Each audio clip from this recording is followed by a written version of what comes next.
안녕하세요, 호니TV입니다. 직장인의 주식투자법, 주린이 탈출법 제 9탄입니다. 사실 8탄에서 마무리하려고 그랬는데 제가 뭔가 이것도 좀 공유를 했으면 했던 거를 좀 놓쳤다라는 생각에 한 편을 추가적으로 다시 제작을 하게 됐습니다. 어차피 그 공부용 시리즈로 만든 거기 때문에 뭐 하나 더 제작한다고 나쁘지 않다고 판단했어요. 어, 종목은 어떤 공부냐면 그 보조지표 편이라고 했어요. 보조지표 편. 자, 그래서 제8탄 보조지표 편입니다.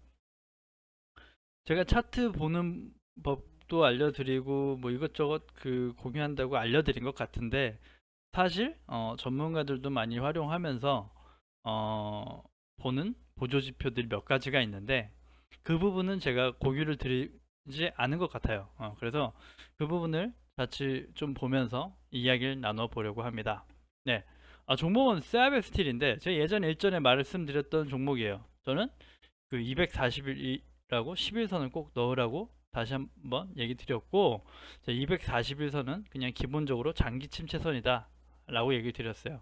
241선 밑에 있는 종목은 거래를 하지 말아라, 죽어있는 차트다, 뭐 이렇게 많이 얘기하고 뭐 그 관찰하자 라고 말씀드렸고, 그 다음 또 하나가 이렇게 241선을 뚫어주는 긴 큰 장대 양봉이 나왔을 때 그때 한번 관찰해서 보자, 이때 241선 기준은 담아볼 만하다, 뭐 이런 얘기를 드렸어요. 뭐 사실 많아요. 이 뒤에도 이런 신호들이 떠가지고 많이 상승한 종목이 굉장히 많아요. 네. 그래서 저는 사실 그 바닥 매집을 중점으로 하지만, 사실 바닥 매집을 해서 더 장기적으로 봤다면 요때 9280원, 9280원 요때죠. 9350원 뭐 이렇게 밑에 있을 때 요쯤에서 계속 공략을 하려고 했을 거예요. 하지만 긴 박스를 횡보하고 장기 침체로 접어들어 있었던 거기 때문에 이런 종목은 바닥 매집이라기보다 어, 그 장기 침체선을 뚫어주는 돌파 시도를 나올 때 보는 게 좋다. 야, 그래서 이때 한번 집중을 해가지고 이땐 담아볼 수 있다라는 관점을 들어서 담자라고 얘기 드린 건 아니고 요럴 때 요런 신호가 나올 때 담아볼 수 있다라고 말씀드렸고, 뚫으려면 또 똑같이 망치질을 하고 뚫고 안착을 해주는 모습이 중요하다.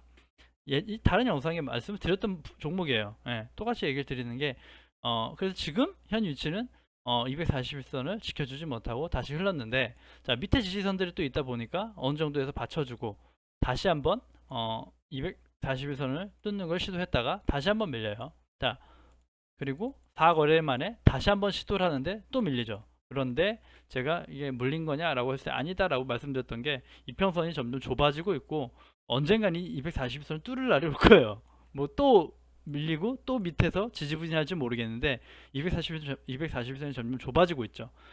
장기적 241선이에요. 241전부터 매물을 정리해서 그 선을 추세를 그어는 거니까 점점 줄어든다. 폭이 줄어든다. 그래서 조만간 뚫을 것이다 라는 관점이에요. 사실 제가 볼 때는 못 들으면 좀 더 빠졌다 행보할지 모르겠는데 철강업도 살아올 수 있는 것 같고, 그래서 이때 관심을 갖자 뭐 이렇게 얘기를 공유를 드린 적이 있는데, 사실 종목을 얘기하고자 하는 게 아니라 솔직히 종목의 세부 내용은 전에 보여드렸던 영상에 더 자세히 되어 있고 저는 보조지표를 추가해서 활용해서 보는 법을 말씀드리려고 합니다. 자, 일단 보조지표를 몇 개들은 가지고 계시나요? 자, 차트 유형 뭐 이렇게 나오면 이렇게 나오는데, 자 오버레이, 보조지표 이렇게 있어요. 자, 보조지표 중에 뭐 앱마다 다르겠지만 제가 추천하고자 하는 앱이 몇 가지가 있어요. 자, RSI라는 게 있습니다. RSI.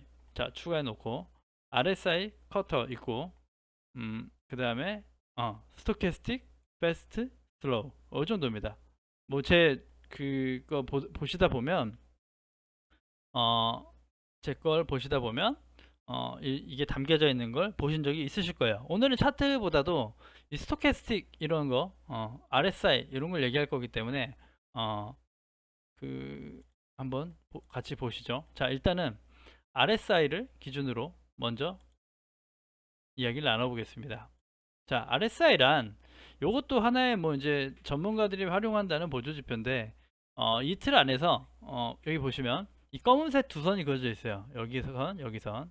요 검은 선 밑에는 30 수치를 표현하고 이 위에는 70 수치를 표현합니다. 여기 써 있죠. 70, 30. 이 커터는 이 RSI를 좀 더 세분화해서 좀 더 단기적으로 대응할 때, 사실 이건 더욱더 뭐 단타를 치거나 더 짧은 거래를 할 때 이게 보는 신호들이 더 아무튼 더 많이 나와요. 추세를 따라서. 근데 이거 일단 지워보고 RSI가 기본이기 때문에 RSI를 기본으로 보면서 말씀드릴게요. 자, 좀 키워볼까요? 좀 키워졌죠? 자, RSI란 사실은 후행지표예요. 자, 그래서 사실은 보시면 여기 빨간색 위가 있고 파란색 아래가 있어요. 예, 빨간색 위, 파란색 아래, 빨간색 위, 빨간색 아래. 사실 이거는 그냥 이것도 그냥 참고 보조 지표일 뿐인데, 자, 보시면 맞아떨어지는 부분들이 있습니다. 요때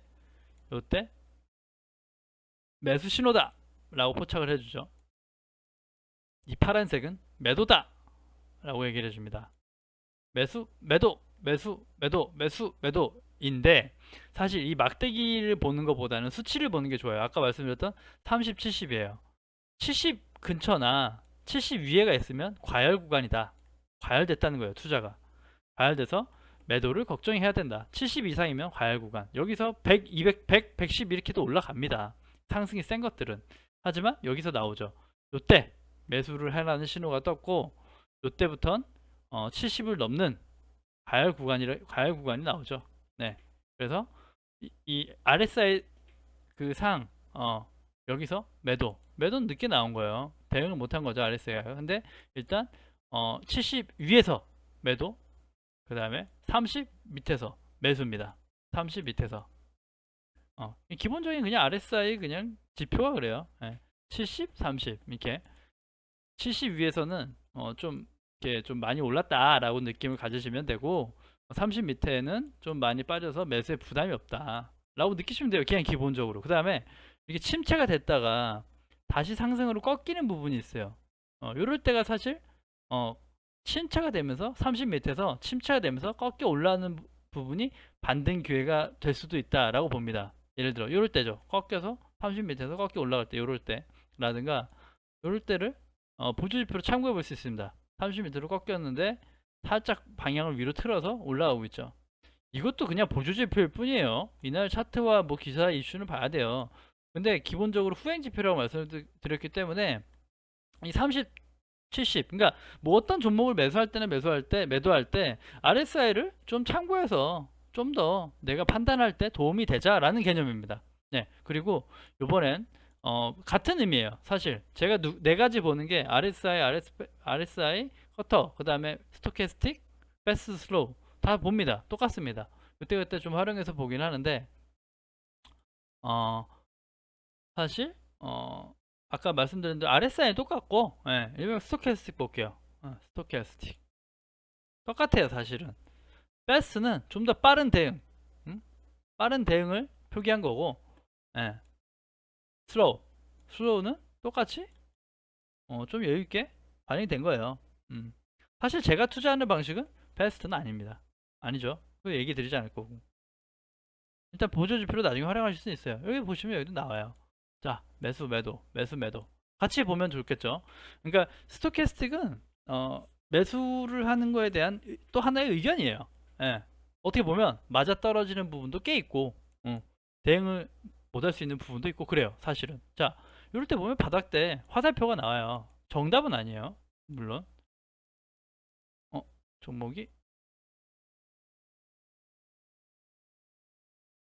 데아베스였죠. 자, 스토캐스틱, 슬로우, 그죠? 예. 추세를 할 수 있다. 밑에 보면 꽤나 도움이 되는 구간. 요런 데는 좀 이렇게 애매하죠. 사실 요런 데. 요런 날. 요런 날은 스토캐스틱 애매해요. 예. 여기서 매도하라. 좀 늦은 감이 있죠. 나 같으면 그러니까 제가 본다시피 이거 다 참고해야 된다고요. 자, 후행 지표니까 늦는단 말이에요. 이날 대응을 사실 해야 되는 거예요. 그죠? 어?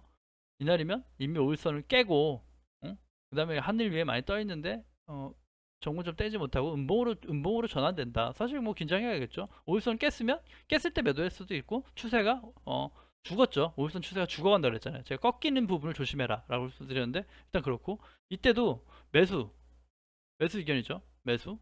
매도. 이때 당일날 다음날 바로 매도. 더 가져가지도 않고. 그러니까 사실 대응할 때 그냥 보조지표일 뿐이에요. 네, 스토캐스틱이 RSI보다 훨씬 더 빠른 보조지표를 표현합니다. 같이 볼까요? RSI를 제가 본다 그랬죠? 자, RSI. 자, 두 개 비교해 보시면 RSI보다 스토캐스틱이 훨씬 빠른 대응을 많이 해요. 그냥 자기 나름대로의 차트를 봤을 때. 자, RSI를 보시면 그렇게 뭐 막대기가 많지 않은데 스토캐스틱 막대기가 많아요. 또 대응하기가 어떻게 보면 저같이 바닥 매집을 해서 장기로 가져가는 그 거래를 선호하는 사람한테는 사실은 스토캐스틱도 어울리지 않을 수 있습니다. RSI만 보면 대충 어느 정도 할 수 있는데 다 보조 지표로 도움이 되기 때문에 그때그때 담아놓고 볼 수 있다라는 관점에서 너무 좋은 보조 지표예요. RSI 커터, 스토캐스틱 패스트, 스토캐스틱 슬로우. 이 보조 지표에서 보시면 전부 확인할 수 있습니다. 자, 그리고 다른 거 또 몇 개 얘기 드릴 건데 보조 지표 거래량만 제가 많이 봐요. 거래량은 뭐 중요하죠. 수급이 많이 들어왔는가, 이날 장대가 섰을 때 거래가 얼마나 들어왔나 다 보실 거예요. 이렇게 딱 멀리 보면 막대기가 어디 이날 거래량이 폭발했구나. 중요하죠. 거래량이 폭발하면서 장대가 솟아진 날은 굉장히 중요하니까. 사실 이때 보면 이때 240선 깨는 이 양봉이 나왔을 때 거래량이 동반이 좀 안 됐죠. 사실은 나쁘진 않았는데 거래량이 좀 뽑아준 건 아니란 말이죠. 그렇기 때문에 좀 아쉬운 부분이 있는 거고, 예를 들어 며칠 전에도 같이 공유하면서 한번 본 적이 있는 종목인데 자, 현대건설이죠. 요때죠. 요때 마지막 날 전 이때 관심을 가졌다가 요때 아무튼 그랬는데 뚫고 이미 뚫어놔서 좀 받쳐주는 것 같으니까 요때도 한 번에 장대로 뽑은 건 아니지만 서서히 올라가면서 결국 뚫어놓고 이 위에를 지지해주는 뭐 그림이 나왔죠. 이때 좀 이렇게 깨지는 모습도 있었긴 했지만 대체적으로 지켜줬다. 사실 요때죠. 요때만 봐도 괜찮다. 근데 이날 같은 경우 거래량도 조금 양호하게 들어오면서 양봉이 솟았다. 앞으로 좀 지켜볼만 하다. 추세는 죽지 않았고 계속 이게 정배열로 아직 5일선, 11선, 20선 이격도 좁은 편이고 아직도 상승 여력이 있다라고 보는 거죠. 이만큼 오르긴 했지만 사실 전에는 바닥 매집을 선호하기 때문에 요때를 봐야 되는데 장기 침체 밑에는 요때는 보지 않는다. 좀 좋은 종목이 빠졌을 때 240선 침체로 들어가지 않는 선에서 바닥을 잡는 걸 선호하는 거지, 이렇게 완전 바닥에 있는 것들은 장기 침체 좀 밑에 깔려 있는 것들은 이 침체가 언제 끝날지 몰라요. 거의 보지 않아요. 이건 이 240선 밑에 있는 종목은 이걸 뚫는 날 봅니다. 뚫는 날. 하지만 이미 뚫을 땐 많이 상승을 하지 않았냐, 뭐 꼭 그런 종목이 있고 아닌 종목도 있어요. 그거 참고만 하시고, 또 하나 보여드릴 그 아주 중요한 보조 지표가 하나 있어요. 일목균형표라고 혹시 들어보셨나요? 일목균형표. 일목균형표들을 저도 굉장히 많이 활용하는 편인데 사실 일목균형표도 그 이평선, 5일선, 11선 지지됩니다, 저항됩니다 했고, 자, 뚫기 쉽습니다, 어렵습니다 얘기를 여러 번 드렸어요. 네. 그런데 이 일목균형표도 똑같아요. 일목균형표도. 일목균형표는 제가 LG화학을 보면서 말씀드릴게요. 좋은 예가 있으니까. LG화학이고요. 일목균형표. 자, 보시면 일목균형표 이 밑에 이렇게 밑에 파란색, 빨간색 이렇게 형성되어 있는 게 있어요. 네, 보이시죠? 요거를 구름대라고 해요. 들어보셨을 거예요. 뭐 다른 전문가들도 얘기한 적이 있고 구름대라고 합니다. 구름대. 그리고 여기 보면 우리가 또 보지 않은 선들이 있어요. 전환선, 기준선이 되어 있죠. 자, 전환선, 기준선 들어보신 적 있나요? 기준선상 얼마입니다. 전환선상 얼마입니다. 지금 조금 그게 선이 좀 얇으니까 기준선 전환선에서 좀 더 진하게 보면서 가볼게요. 자, 검은색은 241선이니까 좀 피하고, 자, 보라색이다. 보라색도 다른 선이 겹칠 것 같긴 한데, 자, 이 색깔이 좀 다양했으면 좋겠는데, 찐보라, 전환선 찐보라, 기준선, 어, 회색, 뭐 이렇게 해보죠. 뭐 많이 안 쓰는. 자, 크기 좀 키우고, 자, 이렇게 해서 다시 한번 봐볼게요. 됐죠? 찐보라, 기준선 됐죠? 네. 일단 조금 색깔이 별로긴 하지만 일단 설명 차원에서 같이 한번 보시죠. 자, 사실은 일목균형표도 이 구름대가 또 되게 중요해요. 구름대가 중요하고 전환선 기준선이 중요합니다. 전환선 기준선. 어, 전환선은 말 그대로 하락을 마감하고 상승 전환할 때 전환선, 그런 느낌이고요. 기준선은 그냥 이 종목의 거의 최근에 뭐 계속 평균 금액 정도, 그냥 기준선을 뚫고 못 뚫고가 위냐 아래냐를 좀 정해주는 것도 있고, 전환선도 비슷한 느낌이에요. 그래서 그 두 개 선도 같이 보시면 좋은데, 전환선 밑에 있고 기준선 밑에 있는 종목은 좀 힘든 종목들이죠.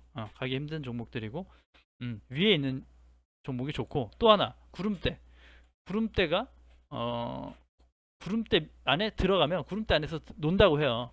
구름대 논다. 보시면 여기도 정확히 지지가 보이고 저항이 됩니다. 자, 여기 보시면 이때 한참 안 좋을 때예요.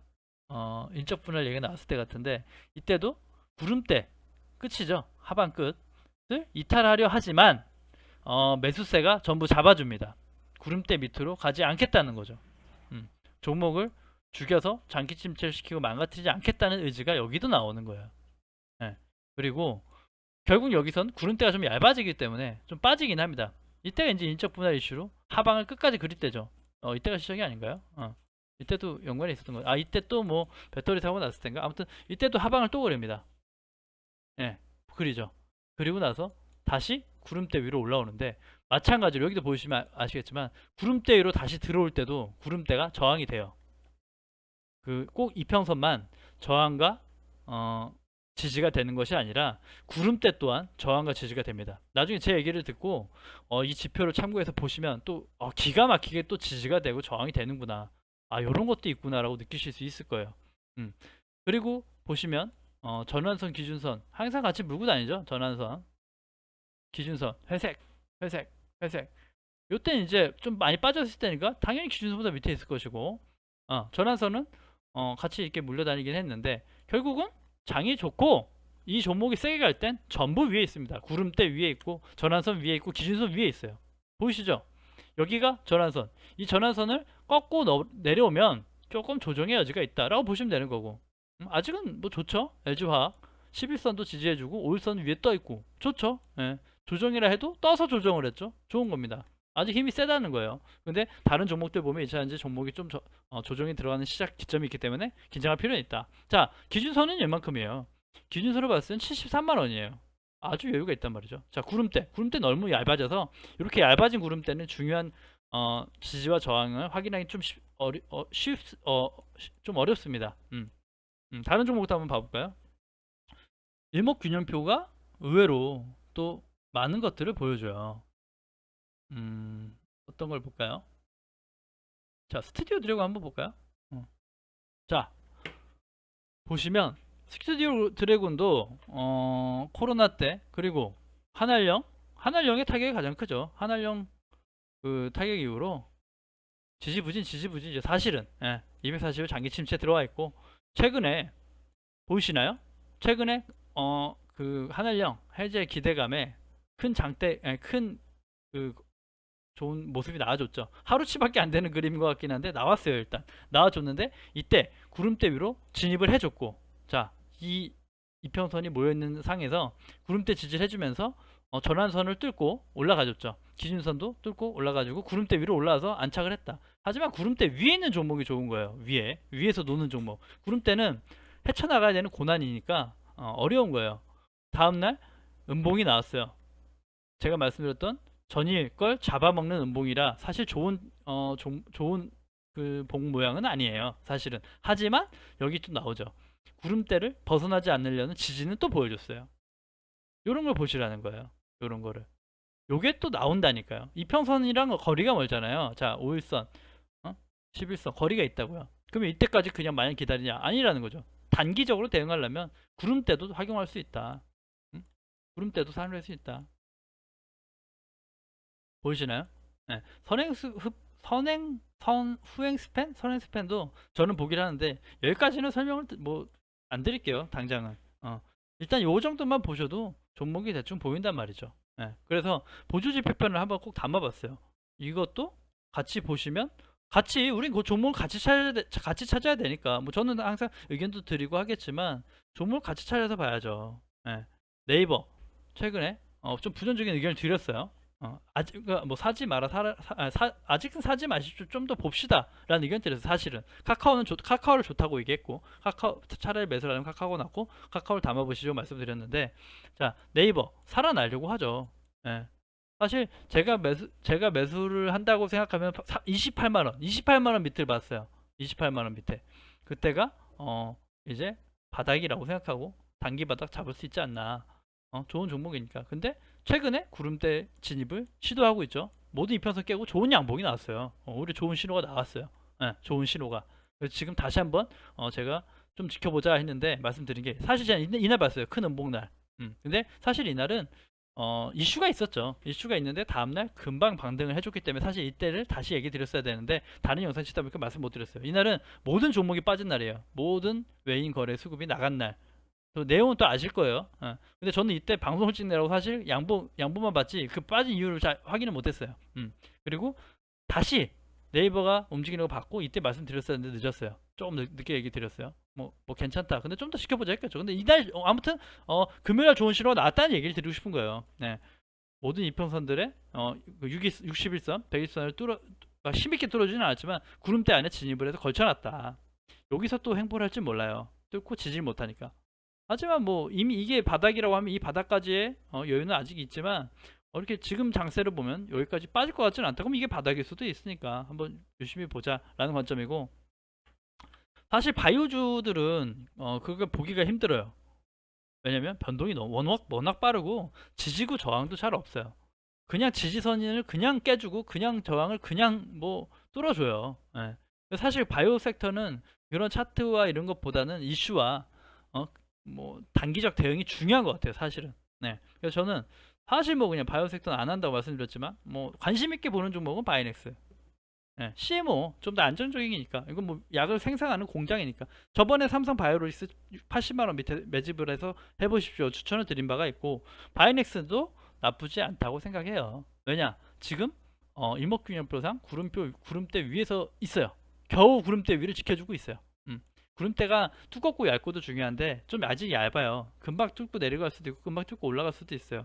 하지만 지금 흐름은 괜찮다. 그리고 셀트리온이 요즘 주가가 세게 가고 있는데 셀트리온의 위탁 그 CMO 역할도 할 수 있고 그 다음에 원료도 공급하고 약 찍는 공장이니까 다른 바이오보다 변동성은 좀 낮지 않을까라는 생각에서 좀 관찰하고 있습니다. 사실은 보시면 바이오들은 워낙 긴급하게 대응이 되기 때문에 전환선, 기준선도 그렇게 큰 폭에서 큰 폭에서 벗어나는 것도 금방이에요.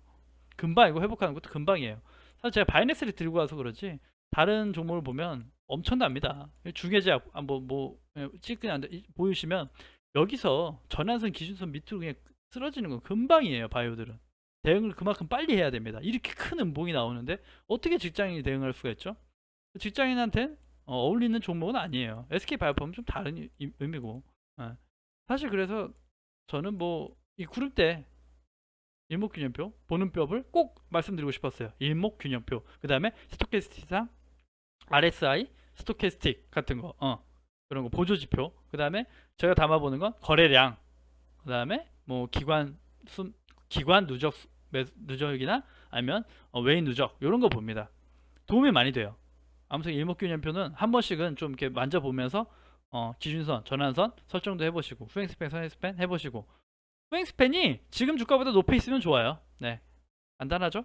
그리고 또 하나 마지막 똑같은 얘기로 잘 나가는 종목들은 다 구름대 위에서 놉니다. 최근 잘 나간 거 한번 볼까요? 전부 구름대 위에 하늘에 떠 있을 거예요. 그렇죠? 구름대가 여기 있어요. 엄청 세게 갔잖아요. 자, 똑같아요. 하이닉스 구름대 위에서 날아다닐 겁니다. 맞죠? 네, 아주 시세가 센 거예요. 자, 바닥 잡을 때만큼 또 구름대 많이 보기도 해요. 그만큼. 자, 반도체 그랬고 2차전지 SDI 볼까요? 구름대 위에 있겠죠. 당연히 위에 있겠죠. 네, 그렇죠? 또 하나 마지막 제가 봤던 뭐 게임주, 철강주 뭐 요즘에 뭐 조선주 잘 가죠. 현대미포지선 대장으로 가고 있고 자, 구름대에 떠 있겠죠. 당연하죠. 구름대 여기 있어요. 밑에 한참 위에 있다고요. 지하차도 그렇고 기아차도 제가 되게 좋아하는 종목인데 조정이 오면 담고 싶은데 계속 조정이 뭐 오지 않고 거의 그냥 계속 가네요. 예, 사실 보죠. 그럼 반대로 구름대 밑에 있는 것도 보여드릴게요. 장기 침체죠, 뭐 여행주들 중에서도 어, 요즘에 시세가 한 번씩 나와가지고 좀 그렇긴 해요, 사실은. 뭐 강원랜드 보면 최근에 뚫은 거죠, 최근에 뚫었고 240에서 아직도 장기 침체 밑에 있고 아직도 밑에서 지지부진. 시세가 애매하죠. 그리고 어, 잘 나가다가 죽은 종목이 뭐였죠? 카카오 네이버 한번 볼까요? 아까 구름대 들어왔다 그랬고 네이버. 카카오는 구름대 가운데 껴있을 거야 아마. 구름대 위로 올라왔네요. 금요일날. 금요일날 좋은 신호가 나왔죠. 제가 이때 분명히 이때 말씀드렸어요. 카카오는 담아볼만 하다. 네이버보다 오히려 추천을 드리는 쪽이긴 했어요. 좀 보수적이긴 했어요, 사실은. 이때 이미 바닥을 잡고 올라가는데 오히려 이때가 또 하나의 매수 찬스다. 담아볼 수 있다. 라고 말씀드렸고 이런 신호 나왔어요. 나와서 구름대 위로 올라왔죠. 괜찮은 신호 나온 거예요. 거래량도 동반이 좀 어느 정도 대중 으로 알고 있고 기관하고 외인이 쌍그리 매수했나 뭐 이런 거 중요합니다. 구름대 위로 올라. NHN 이런 거 보면 구름대 밑에 있어요. 장기 침체가 돼 있으니까요. 이상하게 못 가요 얘는. 근데 이때도 구름대 진입을 하다가 실패. 장기 침체선도 위에 있고 구름대도 위에 있고 전혀 뚫지 못하고 있죠. 지지부진해요. 이런 걸 사실 보죠. 지준선보단 올라왔고 이 전환선을 뚫어주지 못하고 흘렀다. 이 전환선을 뚫어주고 구름대 위에 진입하고 뭐 이럴 때 괜찮은 흐름이 나오나? 라고 볼 수 있다는 거죠. 그래서 이런 의미에서 일목균형표를 꼭 봐야 된다. 공부하는 입장에서 꼭 봐야 된다 라고 말씀드리고 싶어서 급하게 9편을 제작했어요. 자, 오늘은 여기까지 하겠습니다. 주말들 잘 보내셨나요? 자, 구독과 좋아요 눌러주셔야 지속적인 채널 유지가 됩니다. 자, 월요일 다음 주 한 주 장 대응 잘 하시고요. 뭐 빠른 시간에 또 다른 영상으로 다음 영상부터는 종목을 가지고 저도 한번 같이 얘기를 해볼게요. 이제 공부 영상은 기본적인 툴은 제작을 했는 것 같고 종목 가지고 같이 분석하고 얘기해 보면서 또 나아가 보도록 하겠습니다. 감사합니다. 여기까지 하겠습니다. 감사합니다.